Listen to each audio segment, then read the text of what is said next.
Okay, I think that should be good. As long as I watch the red lines. The last podcast we did, I wasn't watching too carefully, and there's a lot of redlining, and you can tell in the end. And plus, I was using that mic. Oh yeah, which is a dynamic mic, so you kind of have to go. And we were both there, and we had 2 girls, and then there's 2 of us. Yeah, so the twins were in the white snowball. Yeah, and then the 2 of us are like trying to lean into this one. Yeah. It didn't sound very good. So we got a new snowball. A black snowball, because that's scientifically correct, right? Where do you find black snow? Where do you find black snow? What are you talking about? Gives me some, like, Stranger Things upside down vibes. Yeah, totally. Yeah. Are you looking forward to that? I am.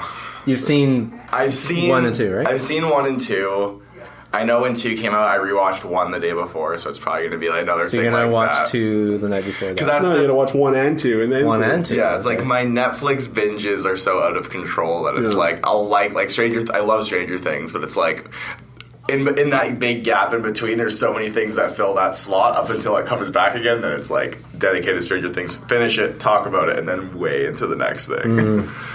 See, that's the only show I've really gotten into. That's the only show I think my parents have also gotten into. Like, that's the only... I think it was that and Narcos that my dad would, like, binge. Because it was, like... When Stranger Things came, he watched, like, 1 episode as a family. He was kind of just like, okay, this is pretty good. And then he goes upstairs and we're like, where's Dad? And he's just like, it was so good. We're like, you already watched season 1. Like, we watched this like an hour ago, and you're already just like, he's like, I know everything that happens. I'm like, well, now I can't watch it. There's something really good about the nostalgia. Yeah, exactly. That's what I was going to say. I'm a sucker for nostalgia. I think that's why when you see the Dungeons and Dragons, and I remember being in elementary school and going to my buddy's house, and he was the dungeon master, and we played D&D. Like for the entire afternoon or an entire day sometimes with a bunch of friends. Yeah. It was so much fun. And then like you saw that in the show, and then you see all the Star Wars references, the Ghostbusters, and the music. The music they listen to, the style of the clothing. Like, I didn't even grow up in the 80s. Like, hardly. Yeah. And there's still something so nostalgic about it. Well, it was even, like, for, like, the Season 3 trailer they had, like, when they had, like, the new Coke in there. Yeah, and, right? Because I didn't know anything about that. My dad's like, no. Oh, like, really? Because he's like... Because my dad's just like, that's a detail from, like... Because as it's getting further along, he's like, no, like, that's the time frame. Yeah. And then now that they're actually bringing back new Coke, my dad's like... I love those little things. Oh, but they're actually going to bring back new Coke? Coca-Cola's actually bringing back new Coke. Oh, no. I know. It was so awful. And you know why? It's because of Stranger Things. And that's the thing. They're doing it because of Stranger Things. My dad's just like... Because that's the thing I asked him. I'm like, well, what's new Coke? And he's like, remember when you were a kid and it was Coca-Cola Classic? I'm like, yeah. And he's like, and now it's not Coca-Cola, it's Coca-Cola. I'm like, yes. And he's like, because they brought in new Coke and it sucked, and they didn't want to admit that they messed it up. So they brought back Coca-Cola Classic, and I was like, oh. Yeah. And I'm like, and he's like, well, you're still going to buy a new Coke, aren't you? I'm like, absolutely. Try it. It's like when they brought back Crystal Pepsi. Oh my goodness. Okay, so like in the early 90s when Crystal Pepsi first came out, that was my jam.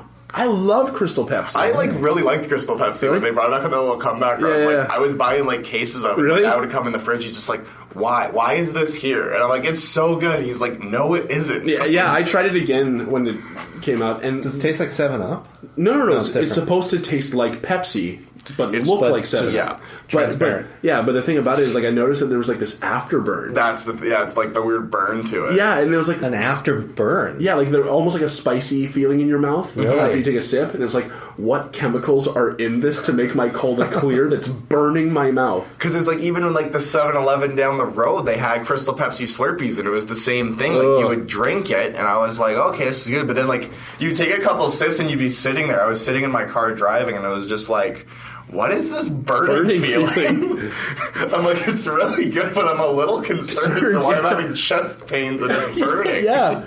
Should we introduce our guest? I guess you love to do that. Well, you love to do that. The listeners at home want to know who we're talking to. Oh, I see. Well, I thought like the way I approach it sometimes is like they see the text thing that comes up because I'm thinking about podcasts. Well, they subscribe to it, and how I listen to podcasts, I see the headline and it actually tells you who the guest is, and so that's why I never do that. And then you always come in and you do you're like your traditional radio guy with your traditional radio voice. And that's even a thing, though, because I'm the same way when I go through it. This is Cam Cunningham. alumni of Delview, class of there you go. 2016. 17. 2017. At least do some research before you introduce the guy, right? I've been out for 2 years. 2 years. Has it been that long? And currently working at Science World. Yep. As, do they call you an interpreter? They call me a science facilitator. Science facilitator.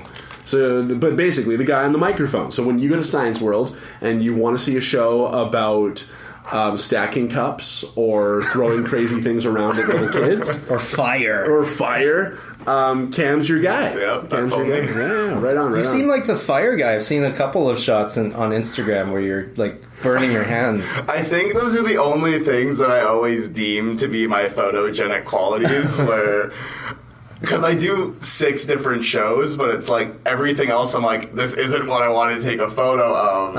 But it's also like the only photos I will get from guests or when we do events is me throwing fire around, because it's like the easiest way to catch somebody's eyes. Oh, hell yeah. People love fire. Exactly. It's like, oh, he launches a rubber chicken in a show, but he also throws like a whole ton of fire.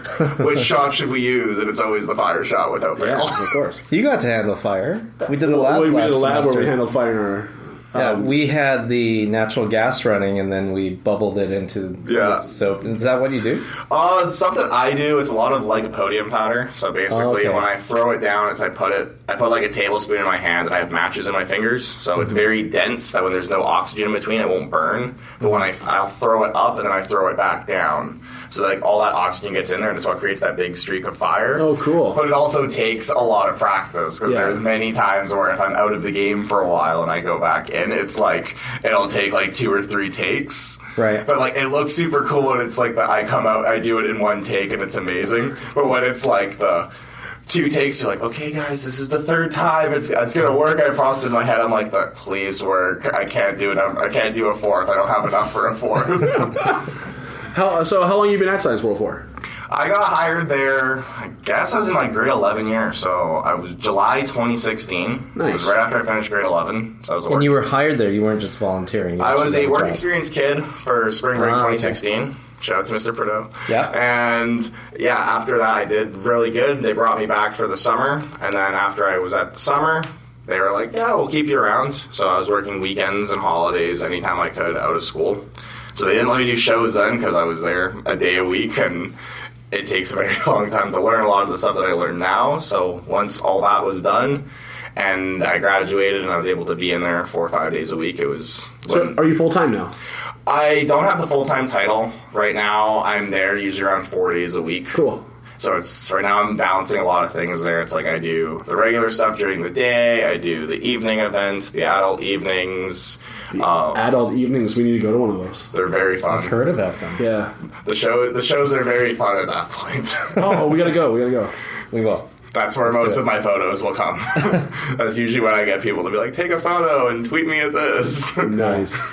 I've seen some of the food at those adult events. It looks really great. It's really good. It's a very nice thing to work, because whatever's left over goes to us. So there's like a chef or something? Usually we have a lot of caterers. We have a lot of caterers that come in for different events. So we have had some very nice events that afterwards you're hoping, you're like, please be food, please be food. Now, of course, this is a high school podcast, so I'm not going to promote alcohol, but... is not one of the events called mixology, where they're talking about the science behind the different mixtures of different cocktails? Yeah, so we have mixology within Science of Cocktails. So what Science of Cocktails is it's basically, it funds a lot of our programs that we do in the building. It funds a lot of our bursaries for schools way up north to come down, and it's a great show. It's like you have tables of just... They talk about the science of it. It's not just straight liquor and all of that stuff. It's like they'll go through a lot of stuff, and then we'll do shows that will be kind of based off of that. So it's like I haven't done one, but if I was doing a fire show, you're talking a lot about like how alcohol burns and things like that. It's very easy to tie into a theme, which is how a lot of our events have been working. Yeah, that's really cool. What is your process when you say you get a new demo that you're going to do? Does somebody else come up with it, or do they hand it off to you to design, or how does that work? So usually for me, it's like when I learn a new show, we have someone who will... he goes through the process of deciding who's going to get shows. So for me, I'm at 6 right now, so I just learned my 6th one. So it's probably going to be a while until I get another one, because they give you time to really like hone in and master that show. So when you get the call you're getting a new one, it's like you sit down for 2 hours, you learn all of the stuff. So you go through every demonstration that is in that show. Normally I only do 5, but sometimes there's like upwards of 20 that you need to know inside and out. So it's like we'll get trained on them how to do everything safe. So fire was one that like there's a lot of demonstrations, but I do 5 and I don't stray from my 5. And then once you do that, you have this thing which is called the green dot, which is you do that show in front of the supervisor, and he will go through your entire show. He's watching everything from like the way where your fire extinguisher is placed to like where you're keeping your chemicals when you're doing all the stuff with the fire. So it's making sure that you're 100% ready to go. Yeah.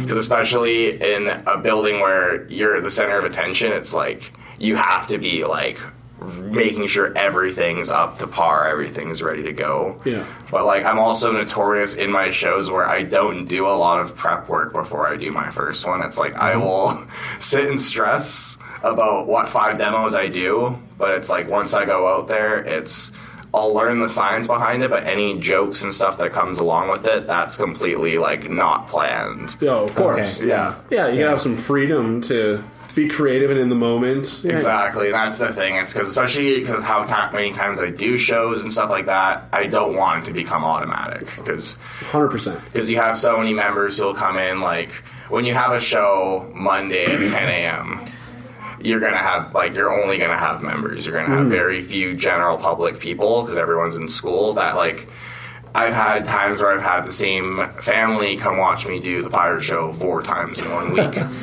So it's like that's a bit of pressure. It's a bit of pressure, but do you change it up a little bit? I will change it up. So normally I come out there and I just go, "Who's seen me do this show before?" And if no one says anything, then it works great. It's awesome. It's the best thing ever.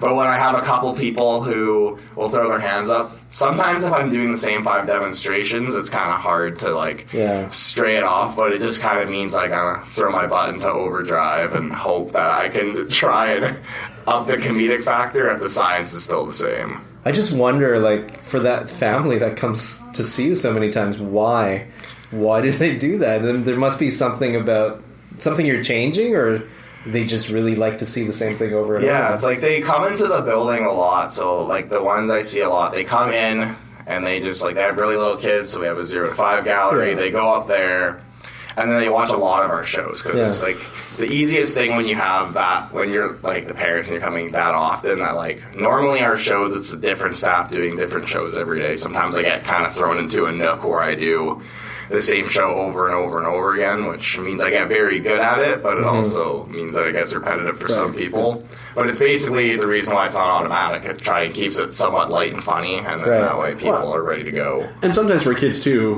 what young kids crave is that repetition. Right. That's how they get to know something, right? Like, I got a almost 2-year-old daughter at home, and we have so many episodes of Sesame Street on the PVR. Yeah. But she only really likes the same 5. Oh, exactly. So we're watching the same 5 episodes. So annoying as a parent. Which, yes, it's annoying as a parent, but at the same time, she loves it and she's learning from it. And I can imagine for kids, like, they don't want the fire show to change. Like, no, well, I'll go to Disneyland and I'll go on Pirates of the Caribbean like 5 times in a row. So of course, yeah, and like that's how good you are. Yeah, Pirates of the Caribbean good. That's even the thing that we notice a lot for like a lot of me and my course who do the shows is it's almost like to like the really young kids, like the 2 and the 3-year-olds, we're the equivalent of TV. Of course, yeah. So it's like, when we do a show often and they come often, we become like little mini celebrities to them, which is like the weirdest thing to me, because it's like I'm walking around the building and it's like, you're the fire guy. And it's just like, it'll catch me off guard, because it's like, you don't really notice that you're doing it. Like, for me, it's like... That's so true. For me, it's like, it's my 9 to 5. It's I go around and hang out in the galleries. But you were the guy on the stage. Yeah. Exactly. And, like, to them, it's the wildest thing. But, like... And then it's, like, that thing of the parents being like, "Oh, I'm so sorry. Like, it's fine." Like, it's just, like... To me, I'm just the guy who throws fire around because it's fun and easy to do. But, like, to these kids, it's like... You're a big deal. Yeah. Which is like the weirdest thing to me, because I think I'm the furthest from that. Not everybody gets to be on the stage with the mic and everything, so... Are there times when it's like super dead. Yeah. And like, how do you get through the boredom, I guess? The thing is that, like, it's lucky being in a place like that because it's like you're basically paid to be a kid. So it's like, awesome, yeah. You will have, like, the kind of thing that we have a lot of is, like, weekdays after 2 p.m. are very slow. It's because all the schools have gone home. But that's also when you get a lot of good interactions, because then it's like that's when you have the tourists that come, and then you have the people with really little kids, where it's like those shows, like there'll be a small audience, but you'll have people who are very stoked to be there. Yeah. So it's like school group shows are really easy because it's like you're there's a couple hundred people, and you're like, okay, cool, I know I'm going to have volunteers. And that works really well. But then it's like when you have the smaller shows, you really have to work that audience and you want to motivate them to be volunteers because there's times where you don't have a lot of kids. You have to try and get adults. And that's the thing that's very hard in a place like that is you have to get adults to kind of let go of that I'm an adult and just like you can look like you're having fun, you can look like you're silly, and you can have all those aspects to it, which will lead to a really great show. For sure, yeah. And that's like the thing, even with those adult evenings, that works very well, is because when everyone's in that environment, everyone's easier to let loose. But when you have kids there, adults are like, no, let the kid do it. Exactly. Yeah. They're like, let the kid do it, but they're like, no, the kid wants you to do it. Yeah. And then it also throws a curveball in there for me, because I'm so used to having kids as volunteers. When you have an adult, it's a little bit of a chance for a back and forth that you can't have with a kid. Oh, totally. Yeah. You can interact with them. Exactly. In a different way. Yeah.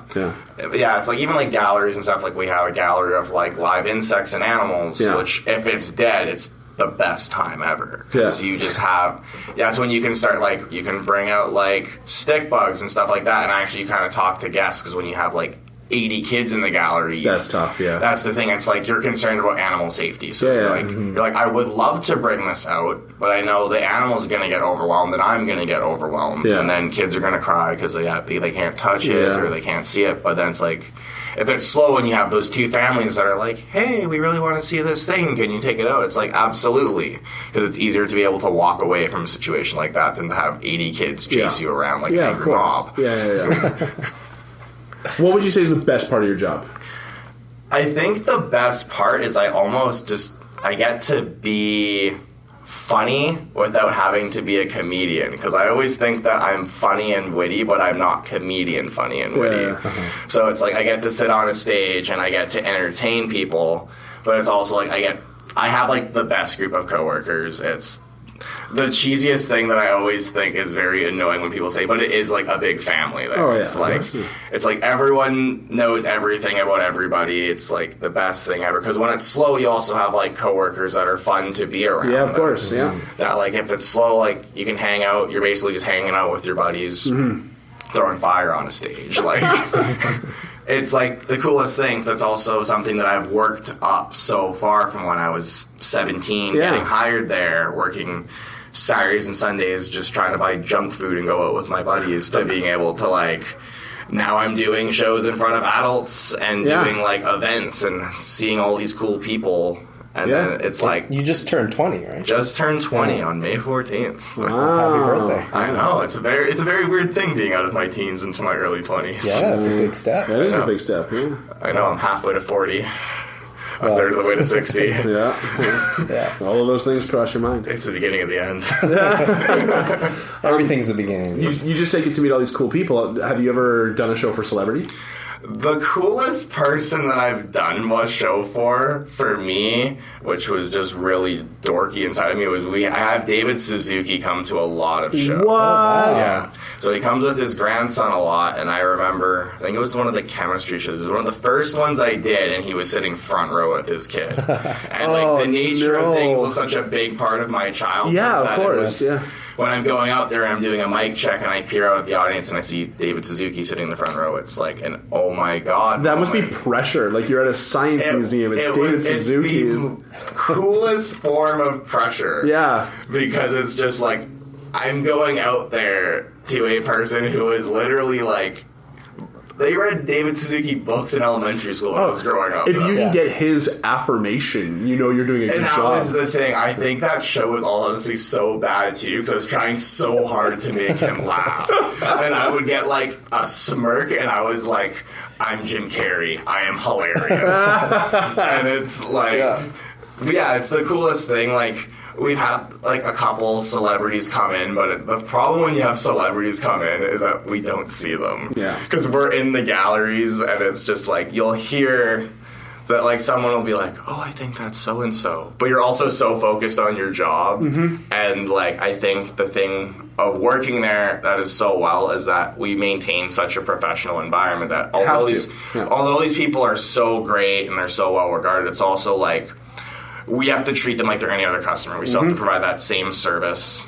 And that's, like, I haven't gotten to see a lot of, like, super high-level celebrities, but it's also just, if you see them and they ask you a question, you don't want to, like, fangirl over them. You just want no, for sure. Exactly. And they don't want that. They would hate that. And that's honestly the thing, because there's been a couple that I won't name that were, like, pretty well-regarded, but, like, when you just treat them like a normal person, they're just, like, they will come up and just be like, hey, I know you know who I am. Thanks for being so cool about it, not making a big deal. And that's honestly like a super cool interaction to have by itself. Oh, absolutely. That it's just like in my head, of course, I'm like, this is awesome. Yeah. I'm totally going to tell everyone about this later in the day. But it's also just like, well, they're like, well, where's like a quiet place I can go? I'm like, well, you can go here, here, and here. Yeah. I'm like, if you're trying to get out of the building quickly, you can go down this way. Yeah. And then they really appreciate those things. Yeah, of course. It's just like, and then it's honestly just leaving it like hey, have a good day. Yeah. That's almost sad.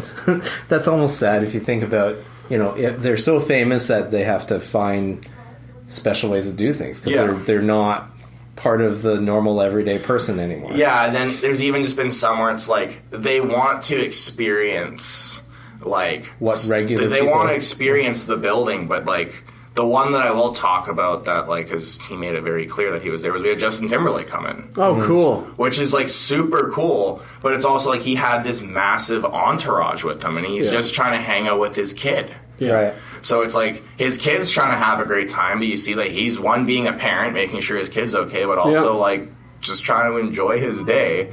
Yeah. And that's the thing. Like he was super cool. He gave a pair of tickets to raffle off to the staff that worked that day. Oh, wow, that's super cool. And that was like the thing because like everyone was super normal. It wasn't like we had staff cramming for pictures. We were just like. I think because I saw him for a bit, and I was just like, hey, Mr. Timberlake, how are you doing? How's your day going? Yeah. And he was just like, oh, I'm good, thanks. How are you? And I was just like, Justin Timberlake asked how I am. That's cool. So, but yeah, it's like, we get a couple that come in. You get a couple of, like, hockey players, like, if they're if their kids. The Canucks and stuff. Yeah, that's cool. And that's kind of the thing that, like, it just becomes, like, a normal thing of working in such a big attraction. In Vancouver. Of course. Yeah, totally. So, how did you get involved in Science World? I mean, I know you did the through Mr. Predo you got in, but have you always been interested in science and like communicating science? Like, what did you do at high school that maybe sparked this interest in yours to actually talk to a larger audience? I'll tell you what he didn't do. He didn't take my drama class. I know, I didn't. No, the whole thing with that. The whole science thing's wild to me because it was like I liked science, but I was never really passionate about it. Like I liked learning. It was something that was intriguing, but it was like the work experience was at the start. It was always Mr. Pro being like, you have two choices, pick one, and it was I flipped the coin and it landed with science. What was the other choice? It was science or the aquarium. The aquarium. So they were both similar and different in their own rights, but I'm like, okay, I'll go to Science World, and it was super cool. Because it's the thing, like, they really... I've always thought I've had a bit of a big personality, but it was like they really embrace that. Like, there's a lot of, like, jobs that will be like, you're here to sell this, you're here to do this, you're not here to, like, do a whole lot with it. But, like, Science World was very like, no, we want to embrace how you are. Like, do you. So when I got hired there... And we had a show at the end of the day, so most of our shows are 45 minutes. We have a show at the end of the day that's 10 minutes long. So there was a show, and none of the staff that was normally doing it were able to do it. So they threw me on there, and I was still pretty early. And I emceed like 2 things in elementary school. I think I emceed 2 Christmas concerts, and I hated talking in front of people. It's like, I'm very social, like face to face, but when I have an audience, I'm like, I want to impress everyone, which means I flop normally. Okay.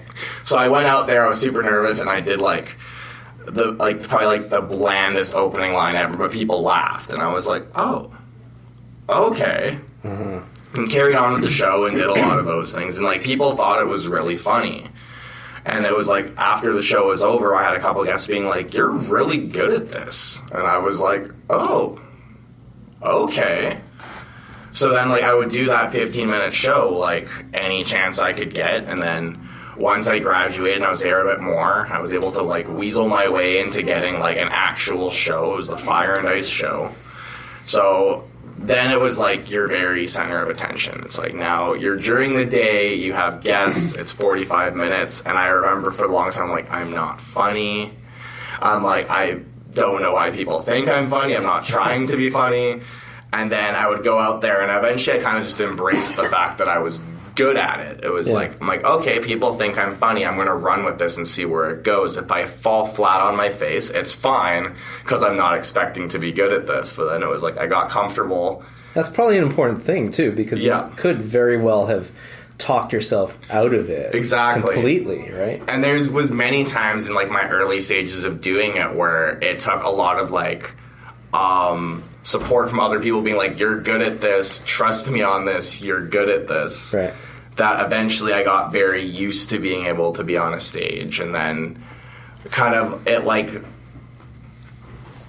was better than what I thought I was going to be doing. Like, I was way better at performing science and having people learn things than, like, a face-to-face conversation, because that was the thing that was very hard in my job there when I started. Was there were some adults who were like, you work here, I'm going to listen to what you have to say, and there were some who would be like, why am I listening to this 17-year-old kid? Mm-hmm. Like, I don't need to learn anything from him. Mm-hmm. Find me the person with the degree. Right.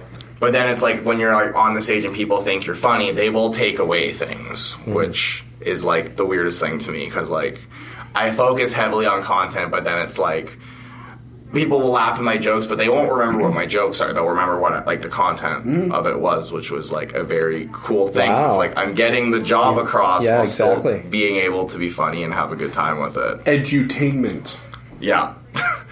But that's the thing. Like, I never, like, if you would have told me when I was 17, like, you're going to enjoy being on a stage for a living, talking in front of people while teaching science to a bunch of children, I would have been like, no. That's not what I'm doing with my life. Don't put me on a stage. Like, I was nervous doing, like, a class presentation in front of 30 people that I was friends with. Right. But sometimes that's harder.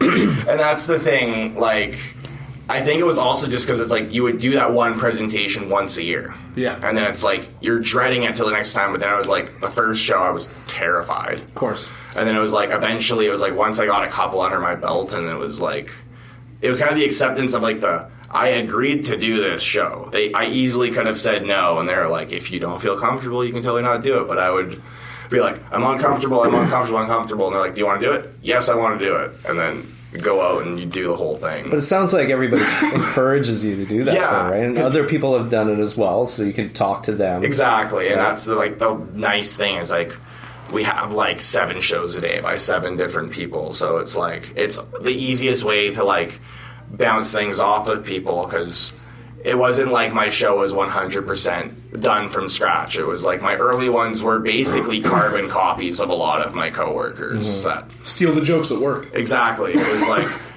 I would take things that I knew that worked from people who were there much longer than me, and then I would throw in my one thing. And if my one thing hit, I would keep that thing. And then it was like eventually more and more things would hit that, like, all my early shows, I have things to fall back on. So I do a show I haven't done in a year. Right. And then it's like, I don't know if this is going to be funny. Let's just throw out a joke that works 95% of the time. And then sometimes I've had shows where everything hits and it's great. And you're taking photos with kids afterwards and you're signing their receipts and you're doing all signing the receipts. That's the thing. I've had kids ask me for autographs and they're like, can you sign my shirt? And I'm like, I'm not that important. If you have a receipt, I will sign it with a Sharpie. And it basically has to vary my bank signature to make it look a little more pro-athlete. Yeah, right? Yeah. yeah. Signing shirts? Really? They ask you to do that? Well, that's the thing. It's like when you have the kids who are like 3 or 4, they have no concept of how things work. They see you as a celebrity, and I'll look at the parent and I'm like, if you have like a piece of paper or a bus ticket, it's like I don't want to sign their shirt. Exactly, because I don't want to say no, but then it's also like, I also don't want to have that poor parent walking around with my signature on a shirt. You just ruined a brand new shirt with the Science World guy. Not to belittle. I know, but exactly, that's even the thing. It's like, that's the state where I'm still the Science World guy. I'm like, as much as my ego may be boosted from a kid being like, hey, can I have a photo? It's like, absolutely, but in my head, I'm like, I'm still just the Science World guy. Hey, own it. Exactly. It's a cool thing, believe me. It's a very cool thing having, like, parents be like, can you take a photo with my kid? I'm like, yeah, totally. Yeah. Because it's like, it makes those shows seem a little more special. Sure. It was like, even when I had, like, y'all come down on the field trip for that one show, I was, like, a ridiculously cool show. Because it's like, it throws you out of the ordinary a bit. Like, of course. Like, before the show, it's like, this is a whole different ball game than what I'm used to. Do you ever, like, get this sense that you're part of something bigger? Like, Science World is a Vancouver institution. Yeah. Like, we've all been going there since we were kids, and now, like, you probably remember going there as a kid. Yeah, definitely. And you remember seeing the shows. Yeah. And now you're that guy. Like, is there something really cool about, like, being part of that tradition and paying it forward? Yeah, like, and that's, like, the thing that is so great about that is it's like a place where you buy into the whole mission. It's like the through science and wonder we unite and empower dreams. It's like you can literally see how stoked a kid is when you pick him to be a volunteer on stage, and it's like all of those type of things that's really cool that I remember from being a kid. But it's also like if you're at a party or something and someone's like, what do you do? I'm like, I work at Science World. Oh, that sounds way better than exactly, but it's also like everyone knows that. Oh, and everyone has a memory. Exactly. Yeah. And that's always the thing. It's like when you say that you work at Science, people are like, oh, do you do the shows? Or like, oh, is this thing still there? I haven't been there since I was like forever. What's there to do there? That it's like the coolest thing. And it's also even like when you're like at events in the public, it's like you're the Science World guy. Yeah. It's like we had an event that I did when I was really early on. Like it was like for like the Vancouver Police Day. And, like, we have a table there, and I'm doing, like, small things, but it's just, like, families are going by, and it's, like, you're next to, like, the Rogers booth and the Fido booth, and, like, not knocking them, but it's, like, the Science World guy is way cooler. Oh, for sure. And that's, like you have families coming out there, and it's, like, you have some really great interactions with people, because that's the thing. It's, like, everyone has a memory. Everyone has something they like to say about Science World. Of course, yeah. And like... Am I correct in thinking it was your first job? It was my first real job. Okay. So it was like I reffed soccer when I was a kid because it was like you got to go out there, you get paid $15 a game for 3 hours. You didn't have to go to 7-Eleven for the next week or so. But like, you know, some people work at McDonald's. Exactly. Yeah, and that's the thing. It's like I'm super grateful to have my first job be the job that I've been able to stay at for the past 3 years. Yeah. And like, not to knock McDonald's, that's a great place. The training's really good. But like, you know, your first job is different. It's unique. It's like, you're the Science World guy. And it's like, it was like a very interesting scenario to come into being 17. It's like when you have people who have degrees and you have people who are like in their mid to late 20s. Like I was the very young kid coming in there. Well, and you must have done something right because Science World is such a big institution in Vancouver, and there are so many high schools. Yeah. So they probably see so many work experienced kids. And who stayed? Exactly. You stayed, right? Like there had to have been something that you did right in order to stay there. Yeah, and it was just like a truly awesome thing to like be there. But it's also a thing like it also kind of forced me to mature from a very young age. Sure, yeah. Like when I was like 17, I also didn't want to be the 17-year-old kid. I just wanted to be Cam, the guy from Science World. That it's like that eventually I was able to mature to a point that like when I was like 18, 19, people thought I was in my early 20s just because of how I portrayed myself. Yep. But it was also like by people around me when I was doing shows and stuff, like you learn very quickly how to portray yourself in the public, which was something that like it took a big learning process, which was just like for me it was like, cool, I throw fire on a stage, but then people were like, remember, you throw fire on a stage, you're a figure of safety. You're not some bro who's able to throw fire. Right. What's the building like? Because, I'm a history buff, and I know I was born in 1986. I know why that building's there. Are there any really cool, unique things about the building that you wouldn't see in the public's eye that is this is an expo building? Yeah. So, in some of our back hallways that are the staff only ones that go to our offices, we still have the red and gold Expo 86 tiles. Cool. So in the hallway, you still have all of those things.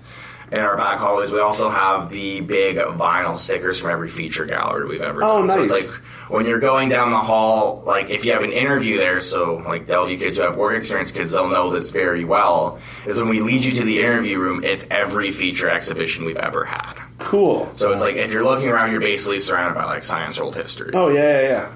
And then it's you have things like the theater upstairs, which have had minor changes since, but we've had people who have come for the first time since Expo 86 and this is exactly how I remember it. Yeah. Wow. It's very similar. Yeah. It's once they the renos were done, the exterior of the building looks very, very different. But there are things, because I've only been there for 3 years, but there's people who have been there forever that are oh no, this is the same, this is the same, this is exactly how I remember it, which is cool, because so many Expo buildings are gone now. Mm-hmm. Yeah. That it's it's a piece of Vancouver history, in a city that's always changing. Yeah.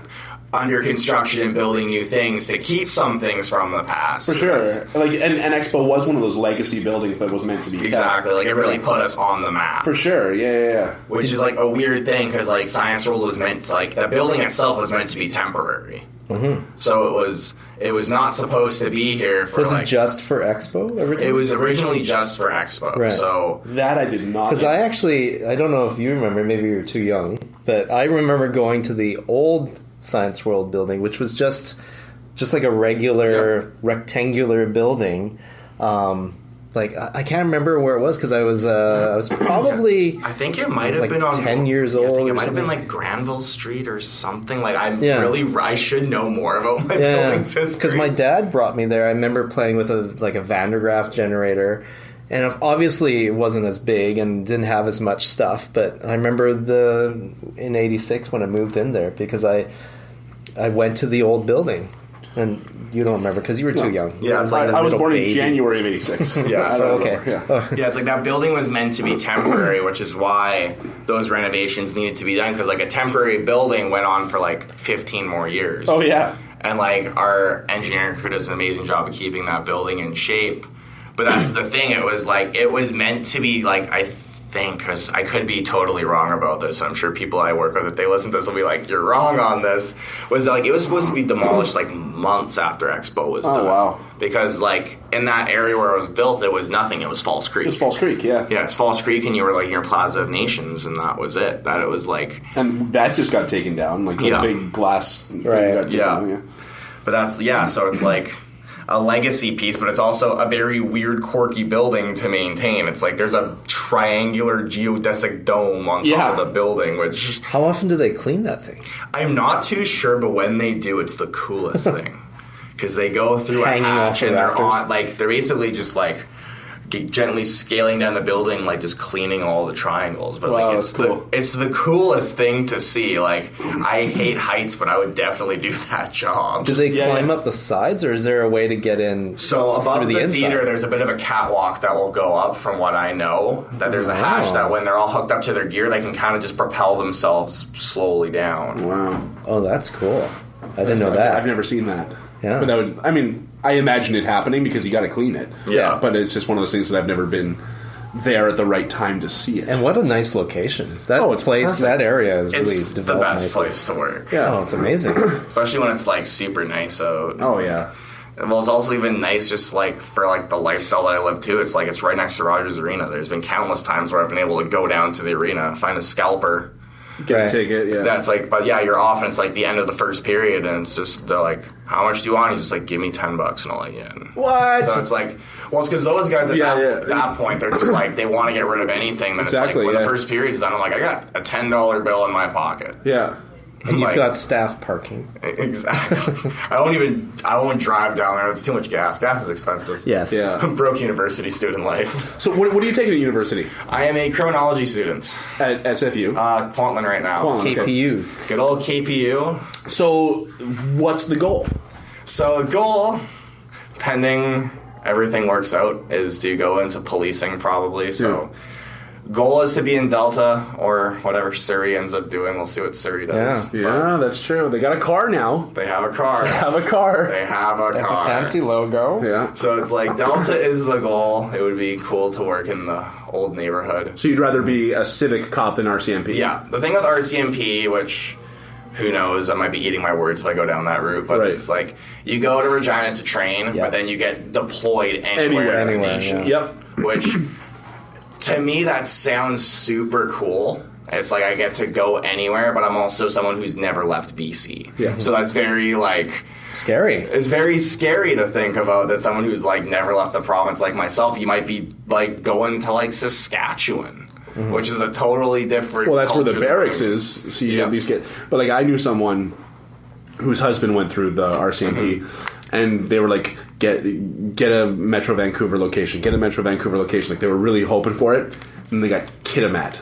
Yeah, Kitimat, like population 8. Yeah, like there's nobody there. I think it's a bit more than that. No, I'm exaggerating, but like. I don't know. I'm a big city person some people myself. love that. And that's even like the thing for me. Like my grandparents live in Grand Forks, which is like a very small town, which is nice. And I go there for like 2 weeks every summer. And 2 weeks small town's great, but I'm a big city person. Yeah, it's like I like downtown. Yeah, you work at Science World. I mean, you don't want to be exactly. It's like I like being able to go with a couple buddies and go downtown and have a good time. What about VPD? That's civic. VPD is another one that I would be willing to do. Yeah.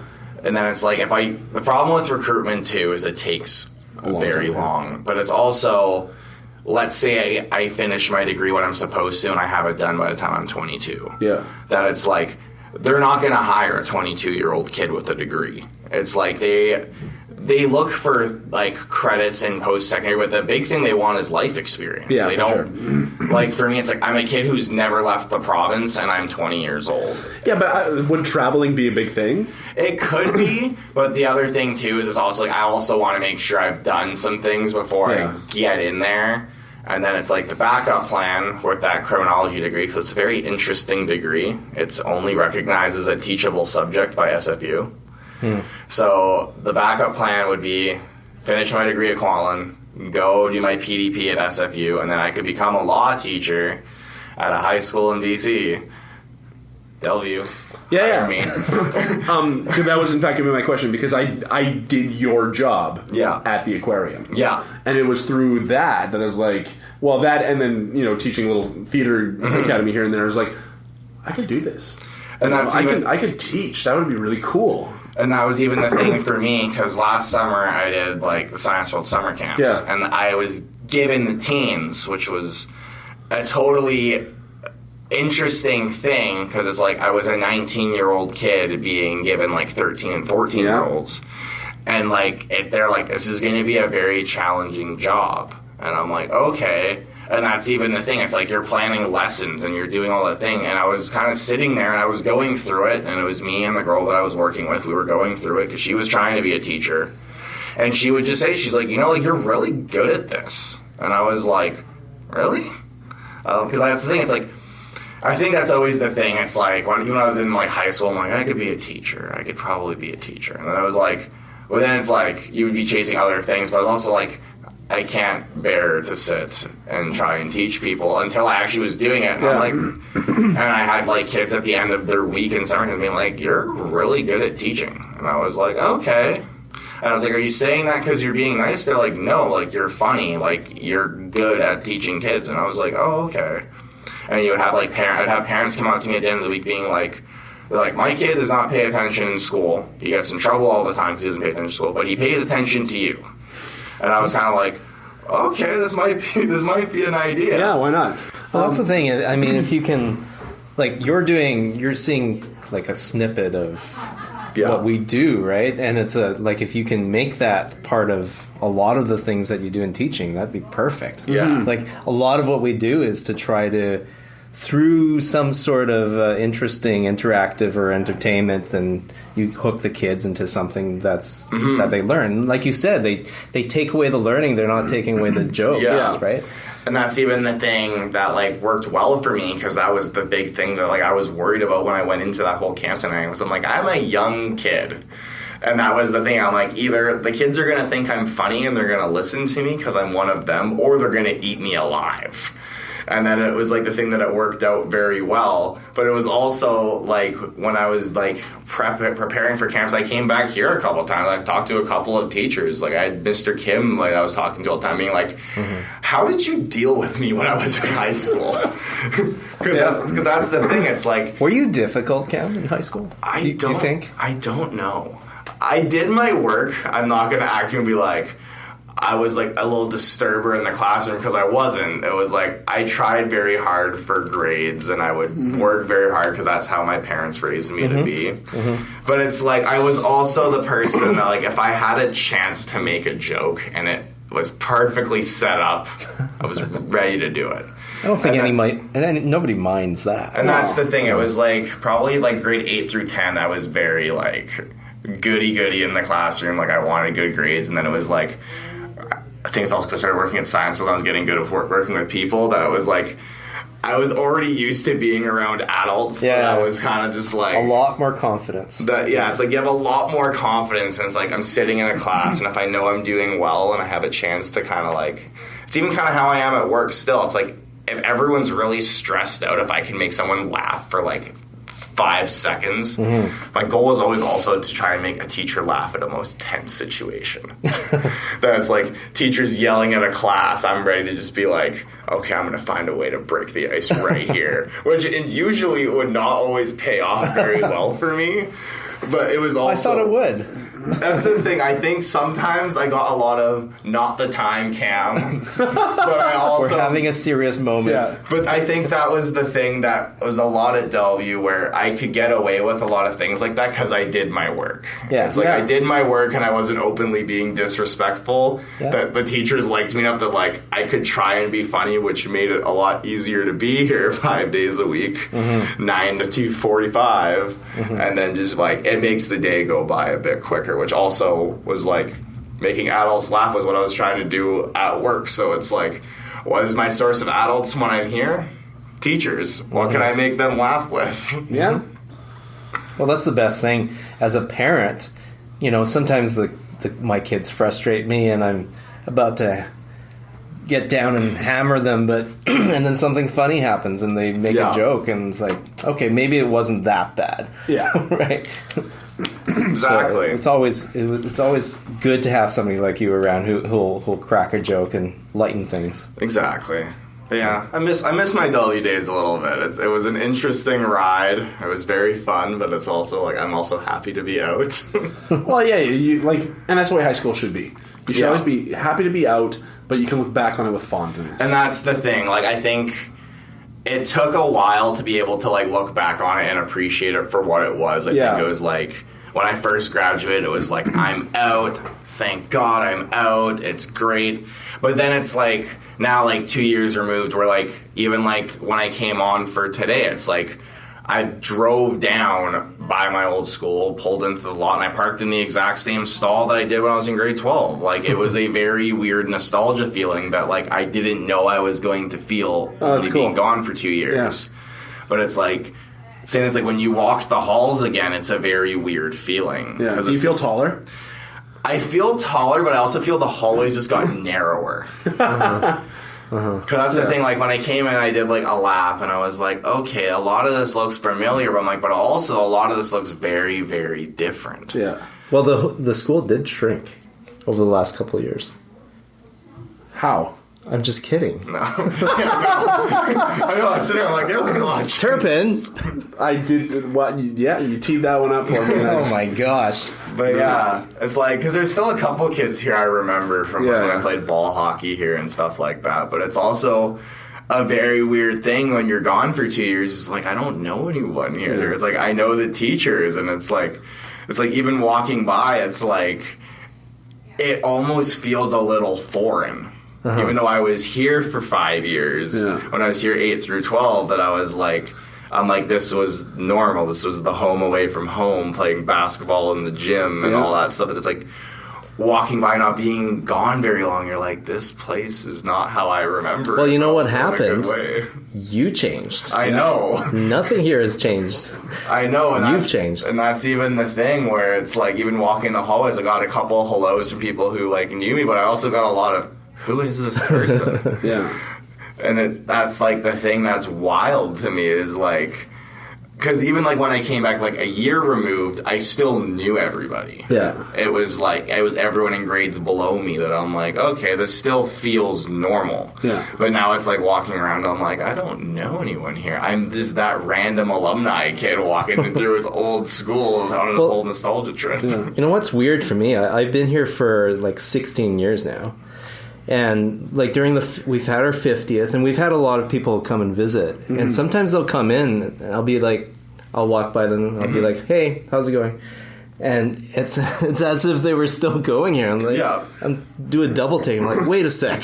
Like you graduated already, didn't you? Like someone walks in, and you're like, why are you disturbing my class? Oh, you're visiting. Hey, nice to see you. Like, it's been a long time. And that's even the thing. So I know, like right after I graduated, I think me and a couple buddies, we came back on the first day. And we're like, I just want to see what we can do here. And that was the thing. Like, confused all the teachers. We would go by like the foods room, like we used to when we were seniors, and we would just see what they were making so we could have a snack. And we would just like, same thing. We would walk by, and people were just like, go to class. Go to class. And I'm like, I would if I could. And that's the thing, because that's like, it was like 5 years of being here that it's just like, it's like a funny thing even walking in now, where it's like walking by Miss Goltz is just like, hi Cam, and it just feels very normal. And it's like, I still know where all the rooms are. But it's like walking around, and it's like, everyone else is like, does this person know where he is? But I'm also like, I remember where everything is. It's like, you can almost like visualize like being back here. Oh, for sure.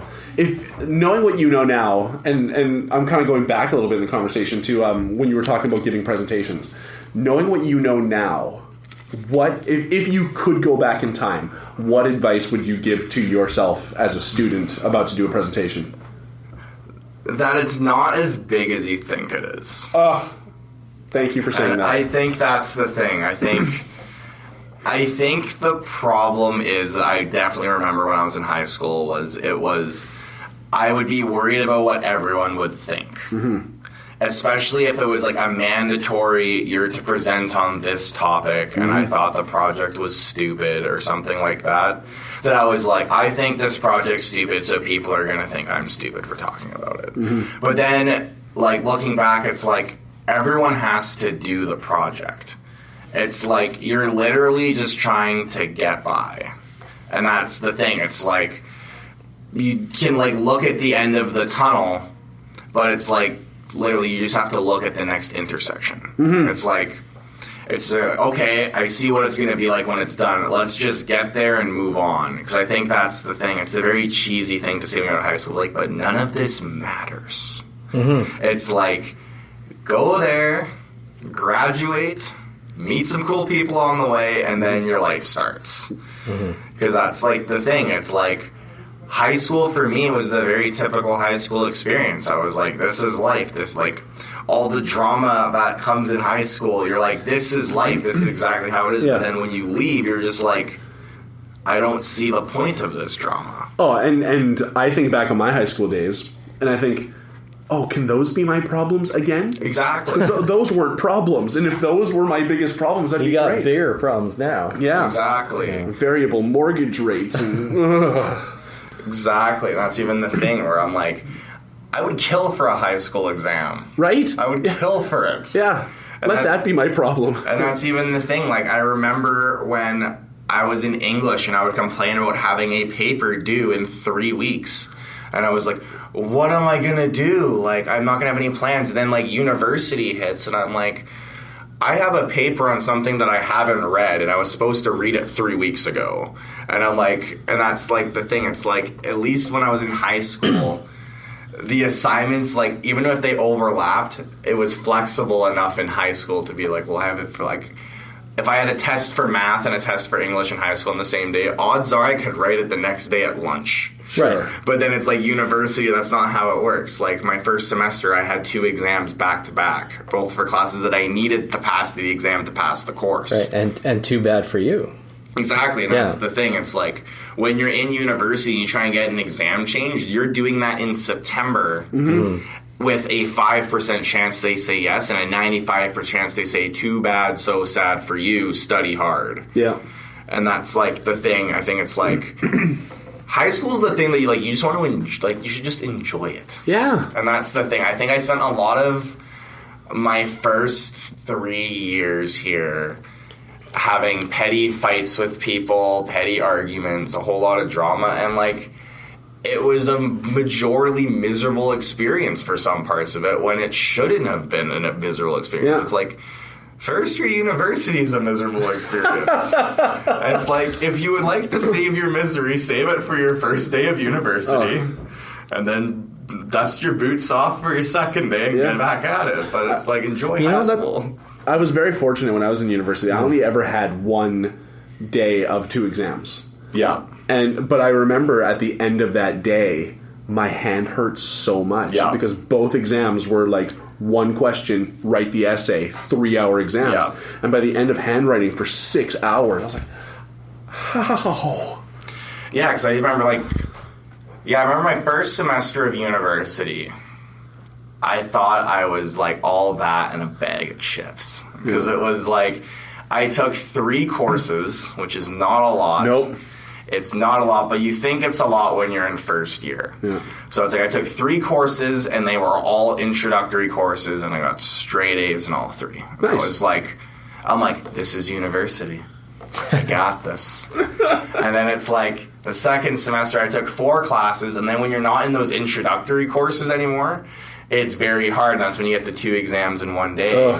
And that's the thing about university exams. Like, there was an exam I wrote for my last semester, so halfway through second year, which was 1 question in psychology worth 38 marks. It was 1 written question, and that was like, that question was worth half of the test. That it's like, if you don't know that, wipe your tears and walk out of the room. Yep. Like, and that's like the thing, that there's such a big jump from first year to second year. But, like, I guess my advice for that is, in general, it's just like, don't even look at second year. It's like, get through your first year, and then it's just like, but also, advisors are your friend. Because if I could look back now, I would have not taken 3 courses. I maybe would have done it for my first semester, but not for my first 2 like I did. Because then it's like, if you're able to start with more and then lighten up in the end, it's way better. Because when you're like 18, 19 in your first year, you don't have as many things that you need to have done. Because hopefully you're coming in with scholarship money from high school or something like that. But then, like, for me now, it's like, I'm working all summer so I can pay to go to school, which, instead of, like, going on trips or doing exciting things. So it's like... But you'll get there. Exactly. It's like, I can feel like I'm almost there. So it's like, it should be fun, but it's also like, university makes me wish high school is back in some ways, but also, like, it's the best thing ever in some other way. Oh, yeah. It's totally different. Right? Well, that's why I find those kinds of questions, like giving yourself advice in the past, it's kind of weird, because you kind of have to go through the drama in order to take something that you learn from that and realize that that's not what you want. And, you know, it's just all part of who you are. And that's the thing. It's like, even when you give yourself advice, it's usually the most simplest thing. Because I feel like, for me, it's like, if I was like to have like my 30-year-old self tell me now what to think, I'm probably going to think it's like this elaborate movie ending-esque quote that you read in a letter, but it's like, in reality, it might just be like, sleep more. Plus, you know what? You're not going to listen to your 30-year-old self. Exactly. Your high school self would not have listened to you now. Well, they would have been like, go away. I remember even when I graduated and they gave us the letter that we wrote in Mr. Hoskins' Planning 10 class. I was just like reading it and I'm like, man, you don't know nothing. Because it's like you're supposed to write to yourself how you think grade 12 is. And I like thought I was going to have like a super well-paying job in a car. I was like, no, you're tired and you're hungry all the time. Like, they're like, I'm like, you're literally just deciding what you want to do later. Like, your life is the same. Yeah. Mm-hmm. It's funny thinking about it. My 20-year-old self giving advice to my high school self, I feel like my high school self would listen, but my 30-year-old self giving advice to my 20-year-old self would tell the 30-year-old where to shove it, right? Like, yeah, exactly. Yeah. Well, it's like even when I came back for like Miss Jeffrey when they had me talking to all like the grads about like university things, I was like sitting there and they were listening to me, but I was also just like, I'm such like a baby in university. Like there was people on that panel who I remember talking to me when I was there that I'm just like, what am I doing? What am I talking about? Oh, that's funny. Oh, but it's always good to have grads come back, especially, grads from the schools talk about this is what happened, right? It's always good to have that view of what's coming up in the future. Even if the kids don't listen, they're kind of, it's in the back of their heads, right? It's like, university's fun in the sense that, like, if you can find something that you like, it's a little bit better. Oh, heck yeah. And that was the thing for me. It was like, I liked the arts-ish courses of high school. I liked the social studies and law and English. I was not a fan of math, and I liked some sciences and others I didn't like so much. But it's like when I got to university and you get to literally sit there and be like, I can take whatever I want. Yeah.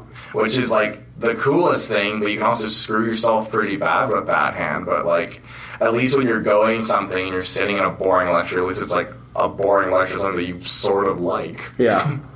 Right. I mean, that's an important thing. I think I would tell myself in university to just take the things that I actually will enjoy, which I think I did. There's this one course that I've talked about before, which is like family studies, that a friend recommended for me because he said it was easy. Yeah. It ended up being this night course, and I was the only guy in the class. Maybe there's one other guy, like seriously. And I just wasn't interested in it. And I almost failed that course because I wasn't interested in it. Whereas, like, if there were other courses that I took, I'm totally interested in it, and I would do well, no matter what, right? And that was the thing I think that I had a lot of in my first year of university, where it was like, I was already thinking about, like, GPA boosters. Yeah. Mm-hmm. And, like, you have a pretty good GPA when you walk in. It's zero. It's not positive. It's not negative. Like, so that's, like, the thing that I think, which eventually I learned later on, because eventually you kind of have to take risks and find courses that you like, because when you're taking 4 courses and 3 of them are hell, you want one that's, like, interesting. And, like, the risk I took last semester is I took forensic anthropology. Like, I wasn't supposed to take that course for, like, a very long time, and I was not a sciences person. Like, grade 12, I think I took the bare minimum that I needed. Shout out to physics. It was amazing. But it was, like, that course was a risk. It was basically for bio students, and I didn't take bio. The only bio I had was Science 10 when we had, like, when you go through everything. So it's, like, it was a risk, but it was, like, the coolest class I've ever taken. You're basically learning, like, CSI stuff. Cool. But, like, real CSI stuff. Exactly. It's like... Not just shove it in the computer and have it all scanned. We need to get this DNA. Exactly. We have it immediately. No, and that's even the thing. Like, you, like, see, like, the coolest things where they're, like... One of the things I had to do, it's called the bell ringer test, which is you have 80 stations with a bone. And you have to know what bone it is, if it's male or female, and what side it's on. So it's like if it's the left arm or the right arm. And you would, like, basically just have to look at it, and you're like, okay, this is an arm bone. Which arm bone is it? And then you're like, and then they would just ask, it's like, is it fractured? And all these things. That's like, you have to learn all these really weird things, but it's like, you know, CSI, they're like, they see a thing, they're like, oh, it's this, and this. But then when you're seeing it, you're like looking at everything, and you're like, what is this and why am I here? Yeah, and you get a real appreciation for how false the television show is. And that's the thing, like, as much as I still love my Criminal Minds and my CSI, like, when you watch it afterwards, you're just like, this is not how it works. This isn't how it works. Yeah. But it's entertainment. It's entertaining. Yeah. Are you still involved in some sports? Because you used to be, like, you were on the basketball team, ball hockey. Here, yeah. I played basketball, rugby, and ball hockey here. I almost made the soccer team. That would have been my grade 12 claim to fame. Yeah. But I played Delta ball hockey for the year after I graduated. Right now, I'm still, like, a free agent. I'm kind of deciding what I want to do. So, if anyone has ideas, hit your boy up. But yeah, too bad you weren't a goaltender. I know. I do miss it a lot, and that's like a thing that I'm getting back into. It's like finding some things with some buddies. But that's also the thing that kind of happens too when you get out of high school. Because I know for me, like, my high school self would have been like, I'll be playing sports forever. There's never going to be anything that's going to keep me away from it. But then it's like, that's the thing I realized when I came out of high school. When I came out of high school, it was just like, eventually your schedule doesn't allow you to do that. When it was like, because for me right now, it's like I'm required to work 4 days a week. One of those days has to be a weekend shift. That, like, when I'm off work at 6, there's only so many things you can do, and half the time you just want to go order some skip the dishes and go to bed. Right. So speaking of skip the dishes, I'm sorry to go off topic. I saw 2 skip the dishes guys yesterday at a bus stop. Yeah. They're taking the bus now. Skip the dishes guys take public transit. Your food is coming on the bus. That's good to know. The best one that I've seen is you have the Foodora guys downtown and they'll hop on the SkyTrain. Ugh. And then it's always the worst because normally if you smell food on the SkyTrain, it's never good. No. When you have the Foodora guy there and you're coming from a night shift, you're like... Oh. This was at the corner of 96 and 120th. Just 2 skip the dishes guys waiting for the bus. I'm like, they're lowering the carbon footprint. I know, but no wonder my food takes so long. And it's cold when it gets there. And I tried it once and it took forever, so I never did it again. It tastes like the bus. Know. Maybe I just... I have some very hit and miss, but I've also ordered skip the dishes to some very weird places, and I've had it happen. There was meet and greets at Rogers Arena for the Canucks that I've ordered skip the dishes to. Nice. And then you're just like, just call me when you're in the line, I'll flag you over. But it's like, sometimes you will find some very flexible skip the dishes drivers who will go to lengths to get that tip and to get anything they can get out of it to make it work. The other thing about, like, when as you get older... Like, I used to play with a bunch of guys, like, just recreational roller hockey somewhere, and now they've disappeared. Because everybody has kids. They have relationships, they start having kids, and it's the whole thing where people just aren't as free anymore to just do whatever whenever. And that was even the thing, and like, when I got out of high school, it was very easy to still, like, get the boys together and go play something. But now it's like... If you're even trying to get, like, some pickup basketball going, it's like a 2 weeks notice commitment that we're like... Exactly. Like, 2 weeks Friday, 5 o'clock, I'll be 15 minutes late, but I promise I'll be there. And it's like this whole thing that it's like, I'm 20, I didn't think I was going to have these problems. Yeah. Well, and it's interesting that we were talking about skip the dishes, because I was listening just the other day to CBC Radio, and they were talking to a guy who has invented an app, and it's in Vancouver, and it's all about... connecting people through this app to go and play pickup sports. Yep. Oh, that's cool. Yeah, it's like, you know, you log on, you say what neighborhood you're in, what sport you want to play, and then if someone's organizing a pickup game, you'll get an alert, and then you can go. And, like, it's amazing how we've talked so much about how technology, we live in this digital world and we're not having human communication anymore, but how now we're using technology to get people together face to face. But the thing about that app is he's got to get people on it. Otherwise it's useless, right? Well, and I think, if I'm not mistaken, and I should go back and podcast this episode so I hear it again, it's a free app, and it's not like it's not meant to be generating revenue. No, but I mean, like, if I wanted to play with other people and the people in my neighborhood aren't on that app, then it's just going to fall apart. Or you just widen your scope. It's like, you know, the people on my street aren't playing, but you know, I used to just go down to the lacrosse box nearby, and usually there'd be a bunch of kids playing. I'm a bit older now, so I'm not sure how accepting they are. Hey there, little kid. Or maybe they just want to beat up on old me. Man to play. That's even the thing I even have now. It's like even if you go down to like Sungot or North Delta Rec and there's guys playing basketball there. But then the other thing too now is that now that I don't play anything, I'm like out of shape. Yeah. That it's like I'm seeing more the all reason. of these guys playing. Why are you jiggling yourself? I'm so out of shape. That's even we'll like work on that. The thing that it's just like I'll go there and I'm like where's like the out of shape 20-year-old? Yeah. Like where's the washed up? Do you play intramurals at KPU? I haven't. It's all. I don't know what it is, but I swear, because they change the date so often that the past 4 semesters, it's always lined up when I've had a night class. That it's like, I'll be in class and I'll go down to get a coffee or something, and you like see everyone having fun. It's like literally like the meme of watching Squidward look out at like SpongeBob and Patrick playing. That's how I feel walking past the gym for intramurals. Yeah. But it's also like a weird thing because like since Kwantlen doesn't have sports teams now either, it's like the campus life is kind of dead. Yeah. They don't have sports teams? They don't have sports teams anymore. So it's like the gym's only used for intramurals. Wow. So it's like, and the thing with Kwantlen is like there's no residency. There's no sports teams. And it's not a campus to stay. It's not a campus to stay. Yeah, you go, do your class, and leave. And that's the thing. Like, even like I've had profs one I had for psychology, he was at Kwantlen, Langara, and SFU. And he said that the running reputation for Kwantlen is that everyone there either has 1 job, 2 jobs, works 40 hours a week, and takes night classes. Yeah.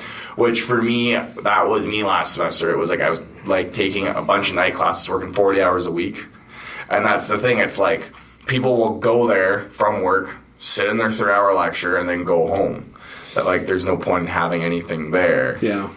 Night classes are murder. I did 1 semester, so not the last semester, but the semester before I had 4 night classes. Did you do night classes? I did a few, and I didn't mind them. Oh, I was just too dead. I didn't mind them when I had only night classes. Well, that was just it. Like on the days when I would have a night class, I wouldn't have any other class. Okay, so you would just sleep. Well, sleep, or I think there was the odd time where I might work during the day. Yeah. Right. But then I would still be able to go home, have a meal, and then go to my night class. Yeah, because I remember what I used to do is I used to have Monday, Tuesday, Wednesday, Thursday night classes. So it's like I would work during the day, but it would mean I would have my Fridays, my Saturdays, and my Sundays off, which meant like life was really good. Good, yes. But then my last semester that I had, when I didn't have night classes anymore, and I've been doing night classes for 4 months, I didn't know how to do classes during the day anymore. Yeah. Mm-hmm. That it was the easiest thing that when you're waiting for the bus to go to a night class at 6:30, you have the whole day to plan ahead, but then when you have to wake up at 8 a.m. to go to Richmond, and then you're like, great, where's my night class? Yeah. But I had 1 night class on a Friday night once, and that was the worst experience of my life. Yeah, that would suck. I found, because I did my degree, and I did a lot of night classes for my degree as well, but then when I had to go back and do my B.Ed, and it was all during the day, but it was a full-time Monday to Friday, and I hadn't done that for a long time. Like, I was used to working during the day and then taking night class. I found it so liberating to be like, I get to wake up at 8 and not have to be on. Yeah. I can wake up at 8 and I'm sitting in a lecture. It's not like, because I did a lot of interpretation as well at the Aquarium and Gulf of Georgia, where it'd be like at 8 o'clock, it's you performing. Exactly. But when you're a student, it's like, I can just hold my coffee. Yeah. And I get to be like, so I remember. That's why I miss being a student. I know, Just like I can be I like passive learning. I know, like, we get taught, and if you become a teacher, you'll be taught, don't rely on passive learning. You need to get the kids interactive because they won't listen to lectures and all this kind of stuff. But I was the kind of student where I loved a good lecture. Yeah. I could just sit back, relax, watch the lecture. Exactly. This is great, right? And you're already just, like, absorbing things. Yeah. Like, that's even the thing I learned first year is don't take notes. Is that, like, second year, I didn't take a lot of notes. Because when you go to all the lectures and you get to the exam, and it's like multiple choice, you're like, oh, I remember this from this lecture, this from this lecture, this from this lecture. But it's even the feeling of, like, my first semester of university, I had an 8:30 class on a Monday, and then I was done by 11. And then you got the rest of the day. And that's the thing that, like, blew my mind, was it was like, it's like the Will Ferrell Step Brothers. Look at all this room for activities. Yeah. Like, you're like, get out of there by 11, and you're like, I have the whole day to do things. I didn't do a lot of things during that time. Because what you find, and again, trying to make a pickup game, is like, nobody's schedule matches yours. Exactly. So it's like, now what do? I play video games. Yeah. And then you get fat like me. And that's even the thing that becomes the recurring thing that I even like have now. It's like, it's very hard to get your friends to do a game of pickup basketball, but it's very easy to get a 1 a.m. game of something on PSN or something like that. Where it's like, because then everybody's up at that point. Everyone's up and everyone's at home. Exactly. Everyone's at home. It's like 1 a.m. on a Monday, and you're just like, you're like, okay, what are we doing? Yeah. Because it's like, you don't want to go out on a Monday. No.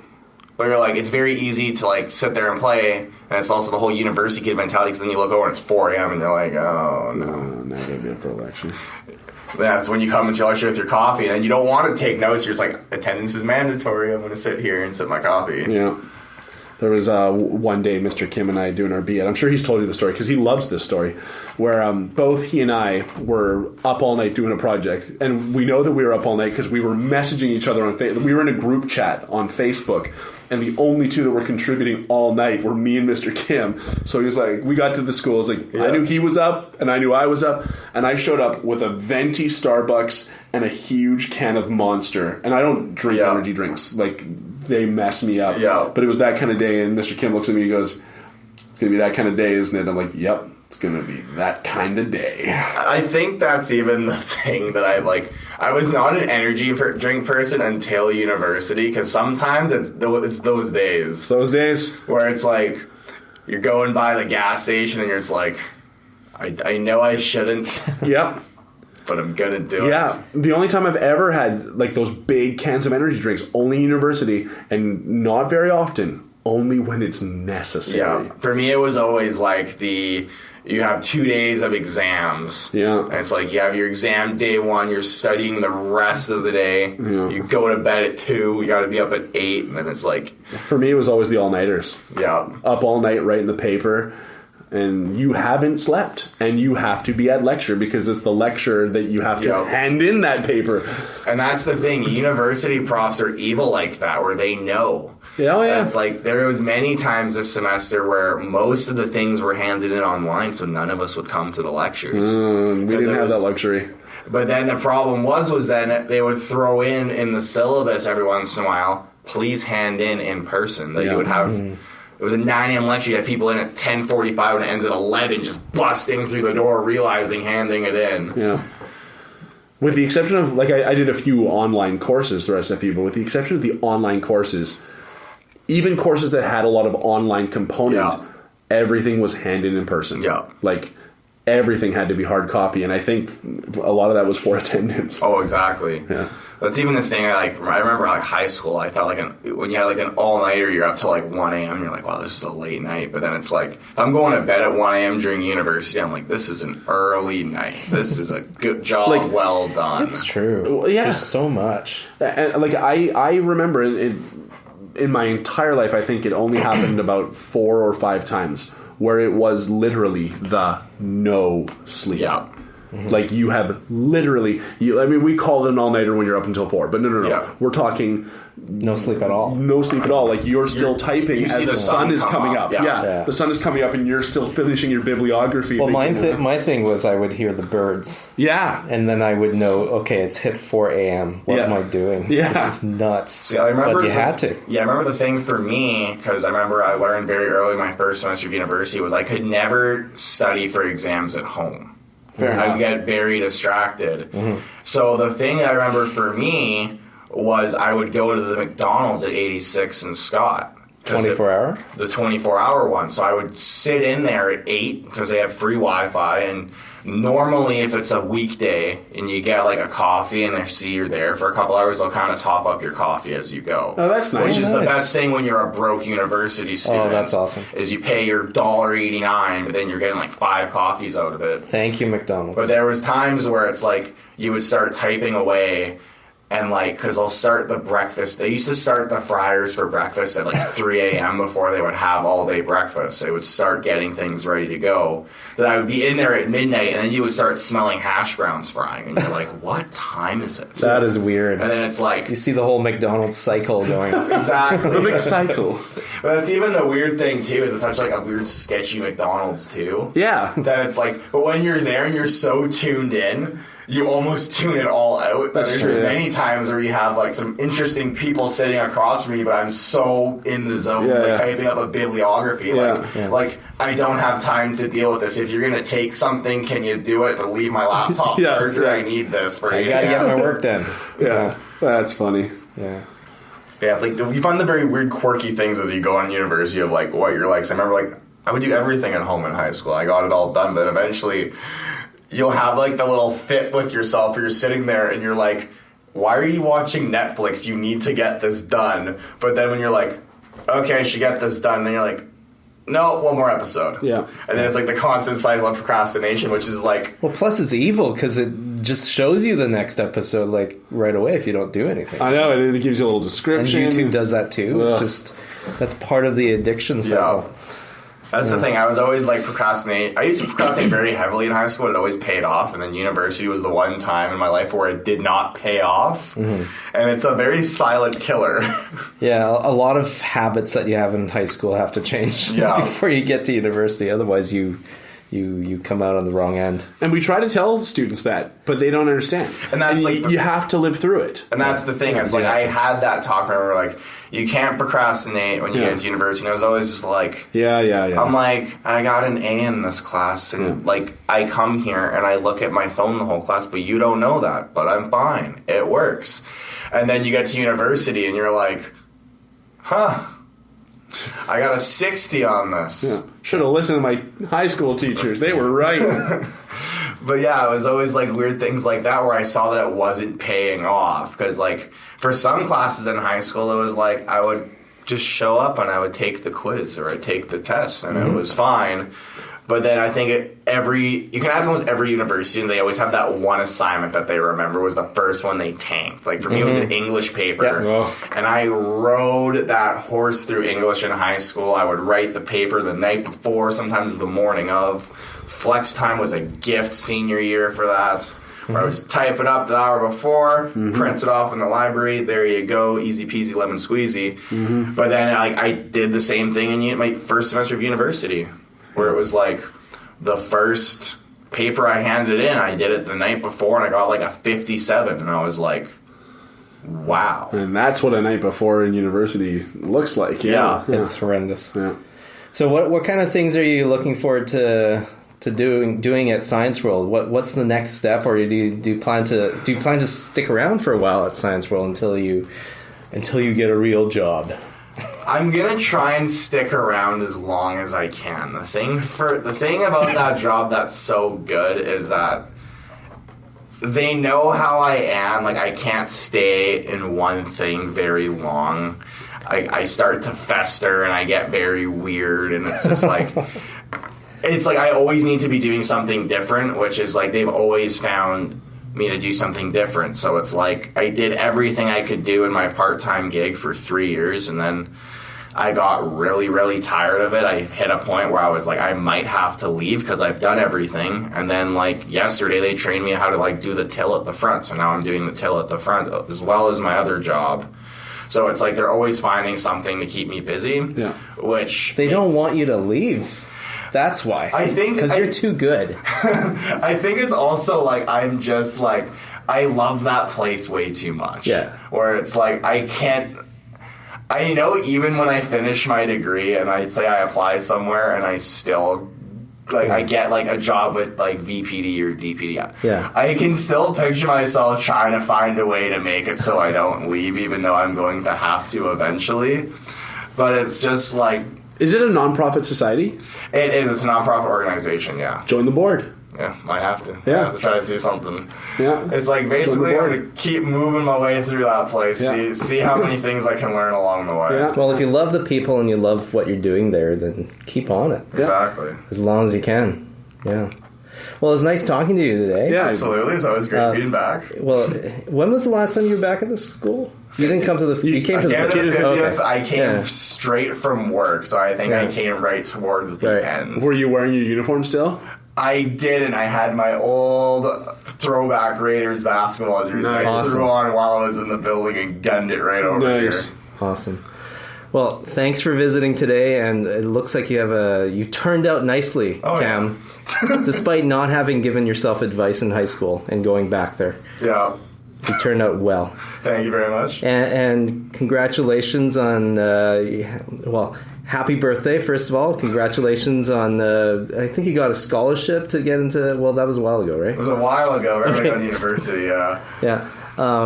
And best of luck getting into VPD or whatever policing you want to do. I appreciate it. Thank you very much. And if you see us with a cell phone, go easy on us the first time. Go easy on us. I'll try. Remember these faces. Off the record. Remember these faces. Take care. Thank you. Bye-bye.